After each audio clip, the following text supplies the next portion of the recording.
ہاں جی بالکل، اب سے کچھ دیر قبل ڈیرہ الایار میں ڈکیتی کی بہت بڑی واقعہ پیش آئی ہے۔ نامعلوم جو ڈاکو تھے انہوں نے پیٹرول پمپ کے مالک سے تقریباً 1 کروڑ کے قریب نقدی چھین کر وہ فرار ہو گئے ہیں۔ مزاحمت کرنے پر انہوں نے پیٹرول پمپ کے مالک کو زخمی کر دیا ہے۔ واقعے کے خلاف شہریوں اور متاثرہ خاندان نے احتجاجی مظاہرہ کر کے قومی شاہراہ کو بلاک کر دیا ہے، جس سے گاڑیوں کی لمبی قطاریں لگ گئی ہیں۔ آئیے یہاں جو مظاہرین بیٹھے ہوئے ہیں ان کے پاس چلتے ہیں، ان سے جاننے کی کوشش کرتے ہیں کہ ان کے مطالبات کیا ہیں اور وہ کیوں احتجاج پر مجبور ہو گئے ہیں۔ میں براس میں فجی رو سے بینک میں روٹین ٹائم میں رو سے تو تقریباً 11 ٹائم میں مین شہر وچات کو میں سامو موٹر سائیکل داس تو بس فائرنگ شروع ہوئے سے میں چکا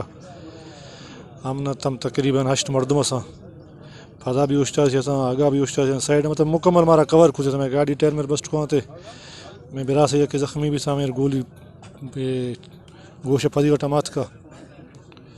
بس ہے حال اور بھی تقریباً مارا آدھ گھنٹے بھی تک نہ پولیس سے نہ کوئی انتظامیہ کاش ہے مین شہر ہیں بدمنی ہے حال ہے کوئی مطلب رسپانس کوئی مردم نات کا میں وٹا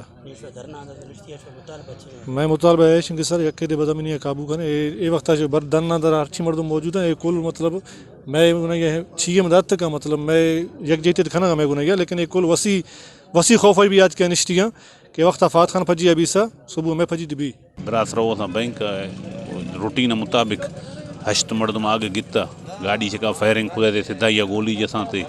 میں براس رہ کے زخمی اسپتال کپتی ہیں